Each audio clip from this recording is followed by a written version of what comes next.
Éducation à présent, début ce lundi du concours d'entrée aux classes préparatoires de l'Institut Polytechnique Félix Houphouët-Boigny de Yamoussoukro en Côte d'Ivoire. 110 élèves admis au bac en sciences mathématiques et expérimentales participent à cet examen. 50 parmi eux seront retenus pour s'inscrire dans ces classes préparatoires pour les filières d'ingénierie. Cette évaluation est à sa 3e année consécutive dans notre pays. 6 élèves ont déjà obtenu des bourses pour la France et 3 pour le Maroc. Alseni Bari, Yarouba Traoré pour le compte rendu. C'est sous une forte pluie que le test de recrutement pour les classes préparatoires des grandes écoles de Yamoussoukro a démarré. Pour la circonstance, 110 élèves fraîchement admis au bac 2019, sciences mathématiques et expérimentales, tentent de s'offrir des places. Cet examen vise à qualifier le système éducatif guinéen et accroître la coopération entre la Guinée, la Côte d'Ivoire, le Maroc et la France. Les étudiants qui vont faire ce concours dans ce qu'on appelle les classes préparatoires pour les grandes écoles. Et au bout de 2 ans, ils vont faire un concours pour accéder à des grandes écoles d'ingénieurs. Des écoles d'ingénieurs qui peuvent être en France, au Maroc ou en Tunisie. Et il faut dire que dans le cadre de ce programme, la Guinée aussi dans quelques années aura ses classes préparatoires et aura aussi des filières grandes écoles ici. Ce concours se déroule simultanément en Côte d'Ivoire, le Congo-Brazzaville et la Guinée. Dans ces classes préparatoires, près de 400 élites estudiantines africaines sont recrutées chaque année. Autant dire que les Guinéens se lustrent déjà. Et dans les filières qui concernent les étudiants guinéens, nous recevons à peu près 200 étudiants africains. Et on a environ 25 étudiants guinéens qui figurent parmi ces 200-là. Et depuis les 2 ans de tests déjà réalisés, les étudiants guinéens figurent parmi les meilleurs. Quand ils arrivent à Yamoussoukro, on sent qu'ils viennent en mission. Parfois même, on a l'impression même qu'ils sont particulièrement instruits avant de venir pour réussir. Kabasita, 21 ans, vient de finir les classes préparatoires de Yamoussoukro. Il s'apprête à rallier l'école centrale de Casablanca pour faire la filière ingénierie. Son rêve, finir ses études et rentrer pour servir sa nation. Nous sommes environ 9 admis au concours, dont 3 au concours extérieur, dont 3 à l'école centrale Casablanca et 6 autres à l'école EGA de France. Cette évaluation est la 3e du genre dans notre pays. Ces candidats sont évalués en anglais, mathématiques et culture générale. Et puis un mot de religion en plus bref. Conakry abritera les 6 et 7 septembre prochains le sommet global du leadership, une initiative de l'Alliance des églises et missions évangéliques de Guinée, AEMEG en abrégé.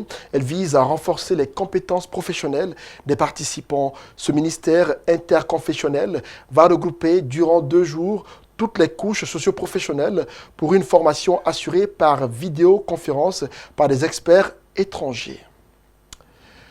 Un nouveau cas de viol à Conakry, c'est une adolescente qui a été effrayée par une arme avant de subir le viol par son agresseur. C'était la semaine dernière. Ce dernier a été présenté ce lundi dans les locaux de la direction de la police judiciaire. Djibril Ba, Ibrahima Souri, Camara.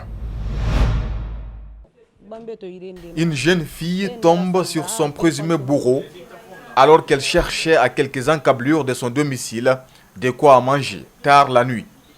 Terrifiée, elle raconte sa mésaventure.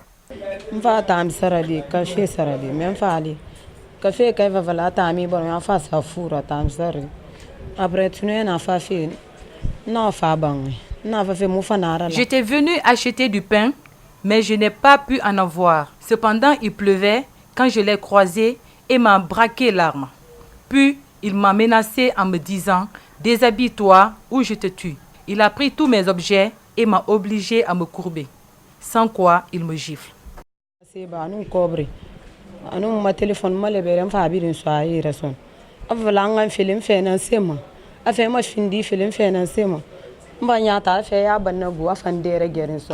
À le projet, de nombreux cas de viol ont été enregistrés.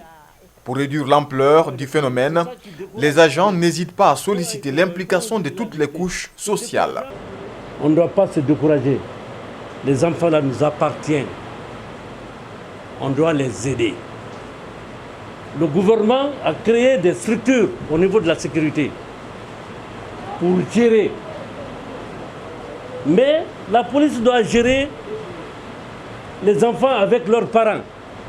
Mais si les parents démissionnent, la police, à tout moment, arrêter les enfants, c'est pas intéressant. La médecine légale reconnaît que la victime a été violée et que l'incapacité de temps de travail est de 10 jours. Le présumé violeur, son intention, dit-il, était de spolier sa victime, mais pas pour la violer. Moi, je n'ai pas fait de viol. Je ne travaille pas avec armes ni rien. Moi, j'ai pris son calepin et j'ai couru. C'est ça seulement. Le viol est un crime et sanctionné par le code pénal guinéen.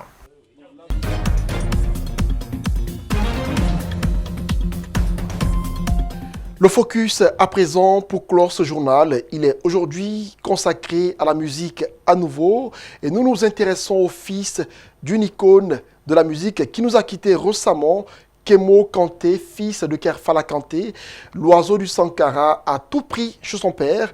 Le style, la voix, il est le véritable héritier de Kerfala Kanté. Bien qu'affecté par la disparition de ce monument de la musique guinéenne, le jeune Kémo entend relever le défi qui s'impose à lui. Il veut conquérir le public de son défunt père. Nos reporters Ouminatou Sidibé et Djibril Kaba Kamara sont allés à sa rencontre. Suivez ce focus spécial Kémo Kanté.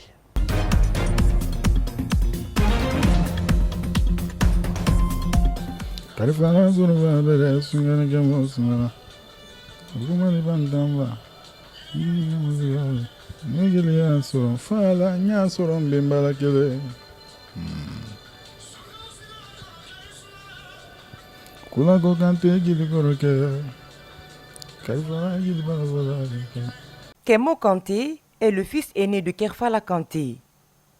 Il fait le droit à l'université. À son actif, un album de 12 titres. Son seul rêve aujourd'hui, c'est de remplacer son défunt père qu'il a soutenu dans la préparation de cet album. Kerfala n'est pas mort. Un artiste ne meurt jamais. Kerfala est là. Il est avec nous parce qu'il a laissé des enfants. Kerfala a laissé une grande famille derrière. Moi, je suis Kerfala. Inch'Allah, vous savez, tout enfant, tout bon enfant espère vraiment être comme son père, voire même le dépasser. Donc c'est ça mon souhait, c'est de faire mieux que lui. Là où il a laissé, moi je prends la partie. Griot dans l'âme, Kémo Kanté est un passionné de football. Mais son amour pour la musique a pris le dessus. Il maîtrise toutes les chansons de son père. Il l'accompagnait partout. Kerfala Kanté a su préparer son héritier. Il m'a tout montré, il m'a tout donné dans la musique. Sinon, j'étais footballeur. Voilà, donc il m'a dit, papa, non, c'est pas ça ton origine. Il faut chanter. C'est ça ton homonyme m'a fait. C'est ça, moi, j'ai fait. Donc il faut chanter quand tu chantes. C'est ça Kémo Kanté. Il a été mon conseiller. On peut pas, quand ton père te dit de faire quelque chose, tu ne peux pas dire le contraire. Parce qu'il connaît tout, quoi. Il en a vécu, donc je ne l'ai pas discuté. J'ai dit, ok, il n'y a pas de problème. Je me suis mis dedans directement. Je l'ai suivi du début jusqu'à la fin. J'étais avec lui. Donc je pense que je vais essayer de lui dépasser un jour, Inch'Allah. Son père était aussi son maître, parce qu'il tenait à ce qu'il devienne un grand artiste sur scène ou faire mieux que lui. D'abord, il apprend la guitare, ensuite le balafon. Quelques années après, il se révèle avec un album, un nouveau projet que l'homme entend pérenniser.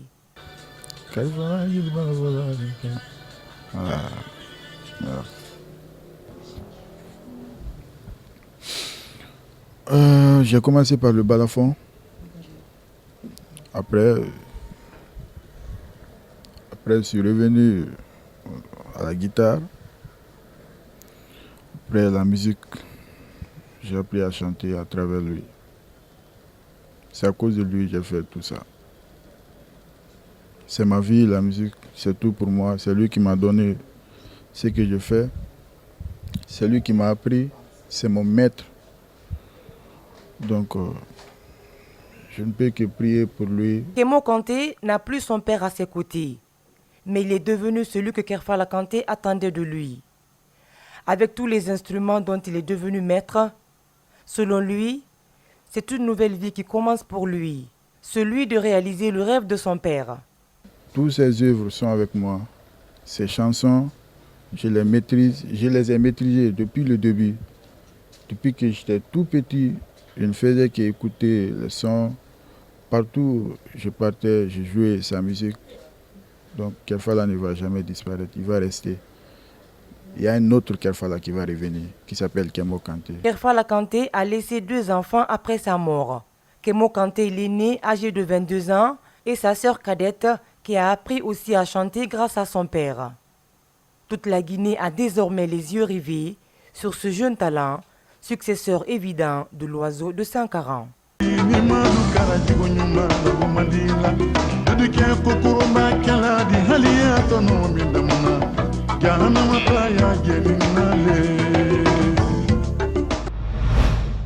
Et voilà, ce élément du Focus met fin à ce journal, réalisé par toute l'équipe de la rédaction et celle technique d'Espace TV. Merci à tous ceux qui l'ont suivi. Au revoir.